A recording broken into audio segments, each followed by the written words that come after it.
Scent bird, I smell good, bish. And if you want to smell good like me, you'll click down below in the description box and get 15% off of your first month subscription service to Scent Bird, which is a monthly subscription service that sends you perfumes, candles, hand lotions, and makeup. So you guys get down below, check out their website, and sign up.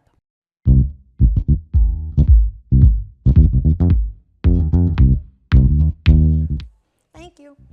That good? Get out of the camera, Lyric. Hey, everybody. Turn the air down, babe. That's my tea. That's my tea. Thank you. You terrible person. Turn the air down. Hey, that's mine. All right, y'all, look. So, it's your girl, Bondy Blue. In my life, I'm back for another love and hip hop review. But before we get into it, I want to send a special shout out to a couple of people. Specifically, I want to send a shout out to Nia. I've already emailed Nia, so when she sees this, she'll know who I'm talking about. Thank you so much, Nia. I really, really appreciate you. I just want you to know that. I read what you sent me. I said all this in the email, but I just wanted to publicly say thank you so much to Nia Harris. I really, really appreciate it so very, very much. On top of that, shout out to Crystal Williams. Shout out to Jacque Tyrell. Shout out to Kamisha. I think I'm saying, yes. Shout out to Kamisha Slaughter. Shout out to Asia Cole. Shout out to Lakeisha. Shout out to Dawn Bryant. Shout out to Caroline Highsmith. Shout out to Jamie Carter. I wanted to say everybody's name specifically because I wanted y'all to know that I'm very grateful. I'm very, very grateful for everybody that donated, that added to my Patreon, to my PayPal. I really, really appreciate it so very, very much. A lot of y'all were asking me, and the links to those things, to my PayPal and my Patreon, I believe, are down below in the description box. Yes, Lavette Rush and Michelle Jones. Special shout out to y'all. Thank y'all so very, very much. I appreciate y'all. Y'all are a blessing to me. And I hope that I continue to make y'all laugh and make y'all smile and, you know, be worth the money. I really, really hope that I do. All right, so y'all, remember I was telling y'all earlier that my head was hurting in my vlog video? Y'all, my head felt so much better. Because like the true little, you know, essential oils girl that I am, I forgot I had some tea tree and some peppermint, and I went ham on my scalp, so now I feel much better. Y'all, I had to take a nap. Nigga had to go outside and ride a bike, take a shower. You know, I had to get back. I had to get back, but I'm back. All right, and Love and Hip Hop was entertaining to say the least.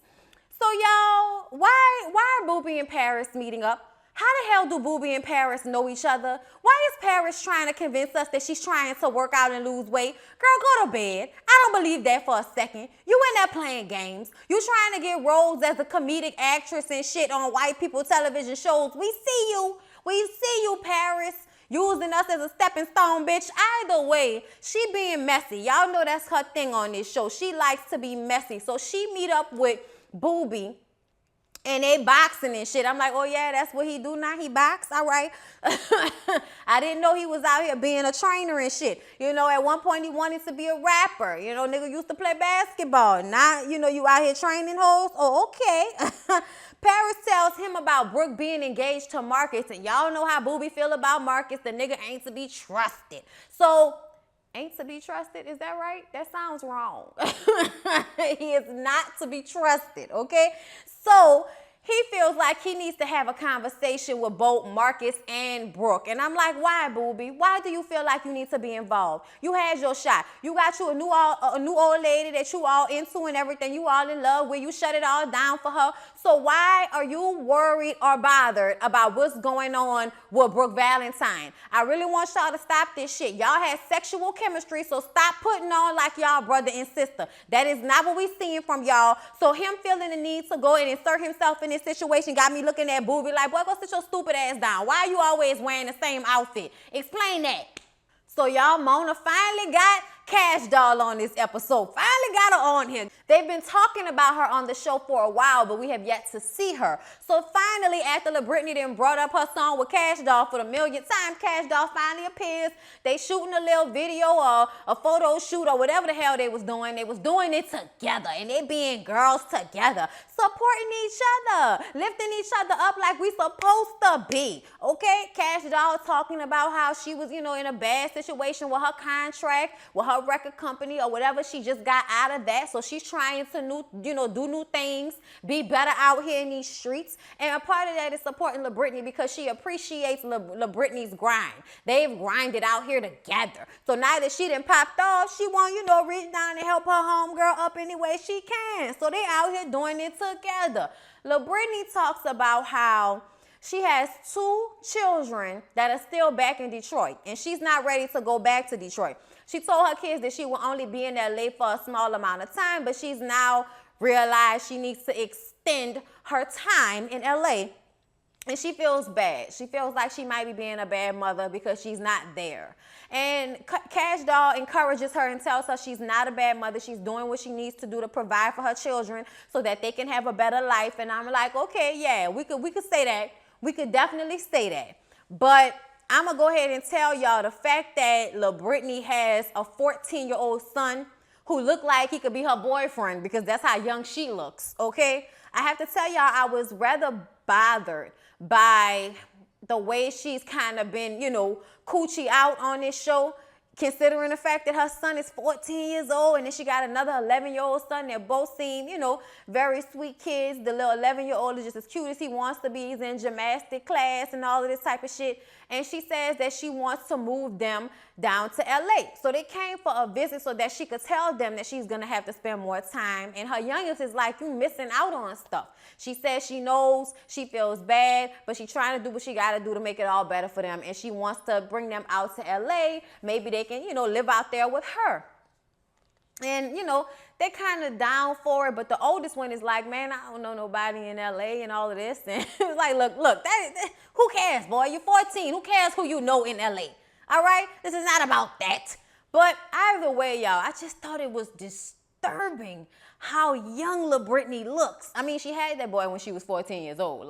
So, big surprise there. But by it being, crazy to see how close in age they look because she looked so young, You wouldn't guess that she was 28. She could give you a really good 21 to tell you the truth, good 18, 19 like that. LaBrittany looks very young, which is great for her.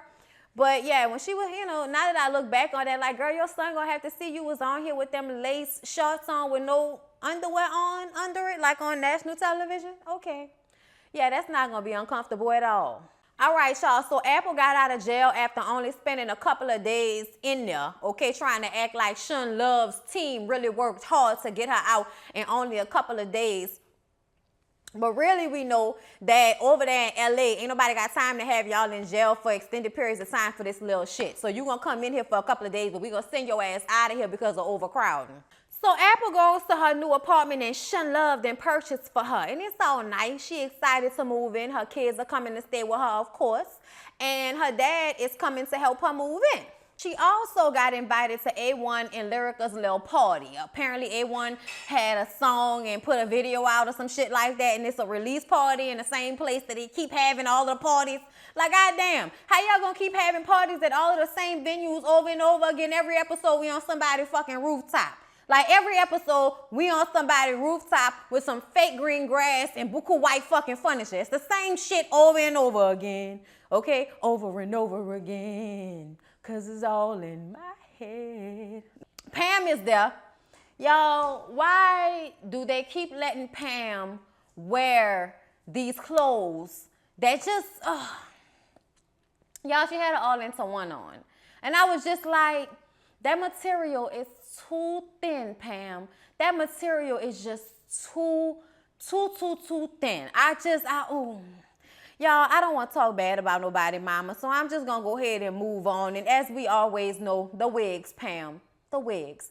A1, You're wrong for this. You're wrong for this. Patrice, you wrong for this too, bitch. We gonna get into it with you in a minute, but I just want you to know that you ain't shit neither for having your mother-in-law on this fucking show with these terrible ass wigs and these out-of-body ass looking clothes she be wearing. Y'all, Pam tells Marcus about this new little dude from Nigeria that she's been talking to and that she's going over to Africa to be with him. I'm like, well, at least you won't stick out like a sore thumb like Angela did from 90 Day Fiancé, girl. Good luck, bitch. From what I heard on the blogs, he's like 23 years old and they're about to get married at this point. And I think this is just fucking ridiculous. Like, I want to know what this 23-year-old boy want with Mama Pam, her missing teeth, and those wigs. What do you want with Mama Pam? Like, I don't know. I don't know how I feel about that at all, y'all. I feel like that's suspect. I feel like that's something that A1 need to go ahead, like, where's Patrice and Floyd when shit like this is going on? Where y'all at now? Y'all ain't upset now? Like, I'm just saying, y'all over there piling up fucking evidence and shit against Lyrica as if A1 hasn't decided to still be with his wife. That's his wife. On the other hand, you got this dude from another country, you know, warming up on your mama, trying to put his little dick on her thigh and shit. And y'all, where y'all at? Where y'all at? So Amber is there at the party, and she comes over to Marcus. She's like, oh my God, so where's your fiance? I saw her the other day at Rockstar's party she was hosting. Like, I thought I would see you there, but you weren't there. And he's like, oh yeah, that's what she was doing. Oh, okay. Nah, you know, it's still a situation between me and her. It's all good. I'm like, oh yeah, it's about to be an issue. So Lyrica has an announcement. She says she has a surprise for A1. So she goes and opens up a box, and it's a little blue onesie, and she says, me and your son want to know if you'll marry mommy again. And everybody's like, yes. And she's like, and everybody's invited to the wedding. And we're like, oh God. Let me tell y'all did the best thing for y'all when y'all eloped, okay? Because y'all two families in the same room trying to be here for y'all love does not seem like it's going to turn out good. Not at all. So y'all, Marcus couldn't waste no time. He rolls up on Brooke at her fucking house, sitting on the balcony in lingerie, a long red see-through dress. And I was just like, really, Brooke, this how you at your house chilling? Sitting up there talking about her time with Rockstar, has gotten her creative juices flowing, and now she's writing music. And I'm just like, oh, bitch. Oh, bitch. Marcus tells her that A1 and Lyrica are renewing their vows. And it's just funny how he can't have his lady there because, you know, it's always a fucking issue with her. And he brings up Amber Diamond telling him that she saw Brooke at Rockstar's party and he asked her not to do that shit. She says, well, yeah, I went to the studio with Rockstar and I got a song coming out and it's about you. It's called Fuckboy Tendencies. Because you know what I did? While you were talking to Amber Diamond, I was looking up and down her Instagram and seeing that my fiance is liking her pictures. And I was like, Brooke, bitch, that's what Instagram is for. Like, are you really about to be a grown-ass woman upset that Marcus is liking pictures? And what the fuck that got to do with you going so far as to host Rockstar's party after Marcus asked you to not be sitting up there kikiing and smiling in that fuckboy's face? If you really recognize a fuckboy, you would know that Rockstar is one. Akbar is one. But you seem to be friends with all these fuck boys, and as far as I'm concerned, Brooke, you's a fuck girl, okay? You's a fuck girl. I'm all on Marcus's side with this shit. Even if he was texting Amber and flirting with her and shit, that's fine. Let's deal with that. Say that he's a cheater. Say he's a liar. Say something that makes sense other than, oh, he liking pictures. Bitch, oh well. I just don't understand being upset about men liking women pictures on Instagram. That's what the shit is for. All right, that don't mean he fucking her like he liked the pictures. You don't mind that your nigga watch porn, so why are you tripping about him liking hoes pictures? That's what them hoes is on there for, to get the likes. Bitch, I'm liking them too. Oh, all right, she look good. Like what the fuck? What that mean? Marcus just like the rest of us. He don't understand what the fuck her situation got to do with his situation. He don't understand. I don't understand neither. I don't. So Brooke and Bridget meet up, and Brooke is still on one. Still on one. She and Bridget proceed to drink themselves into, you know, some type of coma or some shit. Them hoes was just drinking. They was drinking wine and shots, and I saw several shots, and the way Bridget's eyes was looking, I was like, oh, that bitch is done in. How long y'all was taping this scene, sis? Either way, Brooke just wants to continue being messy. She got an app where you can make it look like, you know, your number is somebody else's number when you text somebody.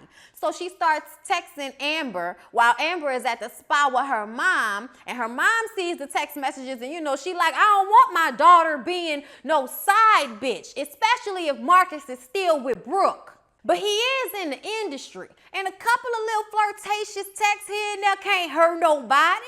And I was like, I agree. Nah, I'm just saying, like, at the end of the day, like, we're gonna get to it. But I don't think anything was like really going on between Amber and Marcus. I think it was some made for TV shit, to be honest with y'all. I'm almost starting to think that Brooke and Marcus's relationship is made for TV.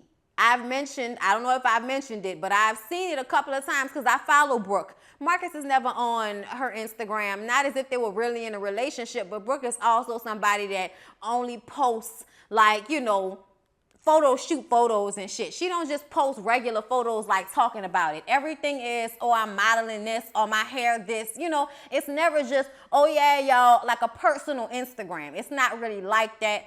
So I've kind of let it slide, but now I'm just kind of looking at it like, are y'all really together or not? Bridget has the bright idea to invite Amber to Brooke's performance. And I'm just like, why?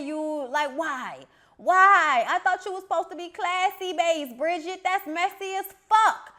Ugh, birds of a feather. So Brooke has her performance. And for some reason, Rockstar is there acting like a mental patient with stacks of cash, talking to his fucking self, putting, you know, yeah, I'm over here talking on the phone with my money. Yeah, I got stacks for no reason. What the fuck? Like, shut your ass up, Rockstar. Why are you always trying to be the center of attention in every scene, even when it's not about you? It wasn't about you. And him, you know, he's a fucking clown. Like, everything is a show for him, and it's obvious. Anyway, so Bridget and Paris are there, and Paris says she has some kind of surprise for Brooke. She wants her to fix her relationship with Booby. I'm like, bitch, you ain't cool with really none of them like that. Stop fronting with us. Why the fuck do you care about Booby and Brooke's relationship, Paris? Like, that's just, what the fuck?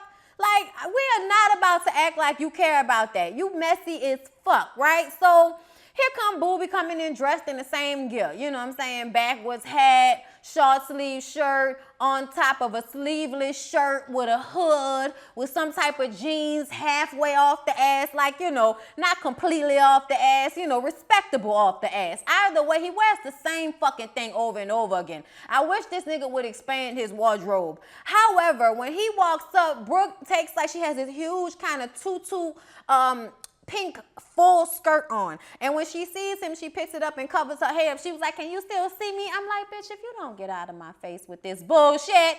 All right, because apparently she feeling some type of way because ever since he got with his woman, he has not had time for her. He starts to go in about how she knows Marcus is up to no good, how she knows that Marcus always out here with all of these females, and if he's supposed to be for you, why is he always out here with some other girl? Like, what's going on with that? And then he says that she's so special. She is so special, and he don't understand why Marcus has to be out here seen with all of these different girls. And I'm just like, really? So you've been knowing about Marcus being a hoe this whole time, but you was keeping that to yourself until you found out that they was engaged? Oh, word? Where your girlfriend at right now? Does she know where you at right now, Booby? Get the fuck out my face. Brooke says that Booby knows her too well, and he's about to start reading her, and she is not here for that. So she skedaddles and runs to the microphone, and, you know, did y'all like that? All right. And that's when Sean Love and Amber Diamond walk in, and she was like, oh, they're my special guests. Yes. Amber Cubic Zirconia. Yes, there she is. Amber is like, Marcus Black invited me to this. And this is my thing, y'all. Did y'all notice if she was coming to fuck Marcus, why would she bring her mama? Why would she bring her mama if she was coming to fuck Marcus? Because Brooke was texting her all of this shit about, oh, what that mouth doing all of this shit. And I think that Amber wasn't even really texting her the whole time. Sean Luv took the phone and started texting back at that point. So I think Brooke thought she was really getting in this girl's head, and then this girl thought she was getting in Marcus's head. They thought this was about to be a music opportunity. She was not there to really fuck with Marcus, but I do think if Marcus had propositioned her, she probably would have took it to the next level in order to get wherever she needed to go. And, you know, that's just kind of how she comes. Oh, beautiful girl. Beautiful girl. Don't seem like she had that much self-esteem, because I wouldn't even been talking to that nigga knowing that he had a fiance. Yeah, nigga, whatever. What's up with the record? Like, that would have been in the text messages somewhere. Either way, Brooke thinks she doing some shit. Sean Luv is like, oh, really? This what we doing? This what we doing? And she takes her bag and flings the shit. And Brooke is like, oh, is that real? Is that real? See, Brooke thought she was going to be able to do what she does in every altercation. Smile and keep it cute. But it got heated in there because she thought she was messing with the wrong one, but she was messing with the right one. Somehow Bridget gets involved because Brooke is talking over the microphone back to Bridget, and Bridget is saying something, and Amber is like, bitch, won't you mind your business? And I don't know why they were going back and forth. I don't know why, y'all. Somebody tell me why, oh, why did Sean Luv have to grab Amber's wig and throw it at Bridget's head? I had to sing it, y'all. I had to sing it. Did you hear what I said? Did you hear what I said? Sean Luv grabbed the wig off of her daughter's head and started to hit Bridget with it. I was like, why would you do that? I ain't gonna lie. I was in total accordance with Rockstar. I ain't never seen no shit like that before. Why would you do that to your daughter? And then she's like, bitch, I'll beat your ass bald-headed. You were not bald-headed. Your braids were, you know, nice to the back. But mama, you fucked up for that. You was fucked up for that, Sean. What was that about? You couldn't take your own fucking wig off and hit her with it? At some point, Bridget says, take this raggedy ass wig before I piss on it. I was like, why would you do that?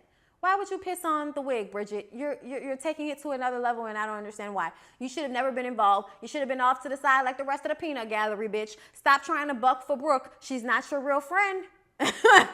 So y'all, Apple and her dad meet up at her new apartment. He wants to know why Sean Luv is doing so much for Apple. Like, what is she getting out of it? And Apple is like, well, you know, we have a lot in common. She sees herself in me. You know, she's just doing stuff for me because we have a lot in common. She's trying to help me. He says that Sean Luv told him some things that really upset him, and he don't know if she has Apple's best interest. And Apple is like, yeah, even if that's the case, though, I told you to mind your business and stay up out of mine. Then we see Apple and Sean Luv do a photo shoot, and she's like, see, this is what I want to see, all right? I want to see you talking like this, looking like this, okay? This is my Apple. This is the Apple that I'm trying to build. I'm like, oh, all right, build the hoe.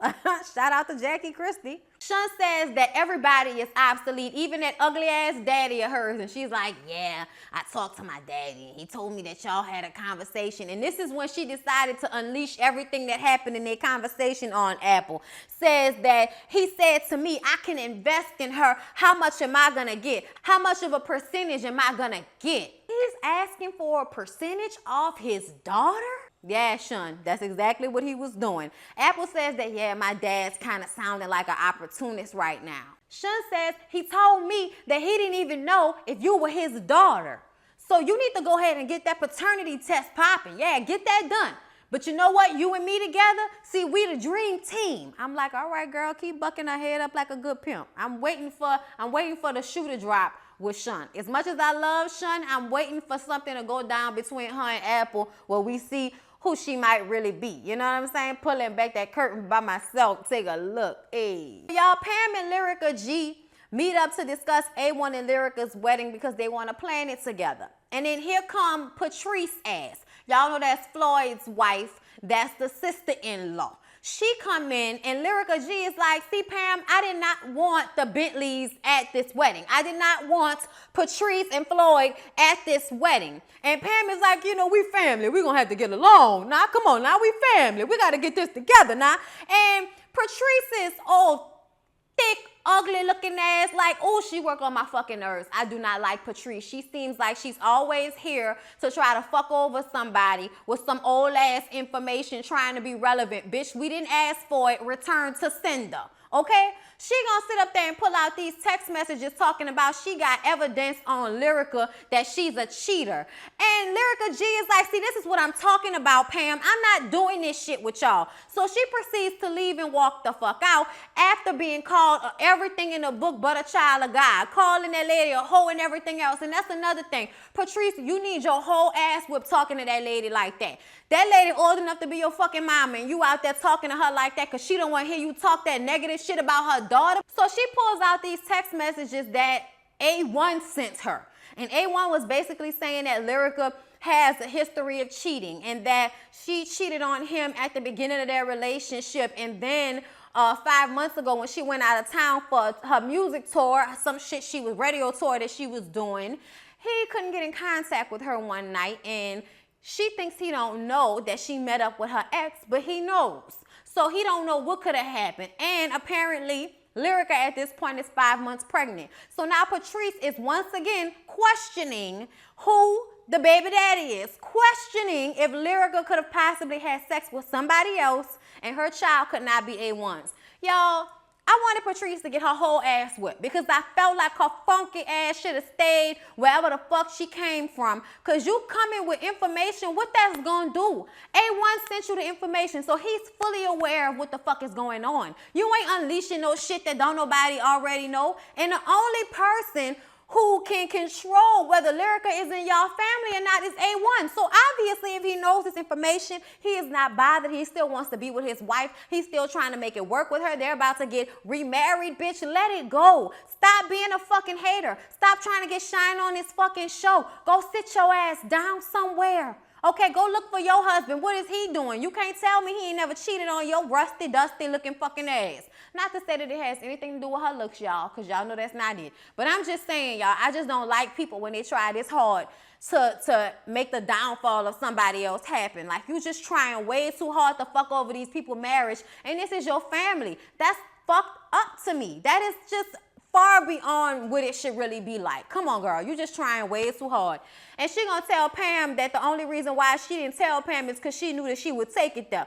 And Pam is like, well, we gonna have to figure this out. And I'm like, yeah, sure you are, Pam. Why don't you figure out the wig and outfit situation first? Patrice, that's another reason why I'm mad at you. You got your mother-in-law on this fucking show looking a hot-ass mess, but won't come with the hot tea that's actually lukewarm. Sit your ass down somewhere. Help Mama Pam get her looks together for next season. That's what you need to be doing. If you really want to be a good daughter-in-law, help her. Shit. Child, you probably can't help because you don't know how. But you know what? I'm going to let you go.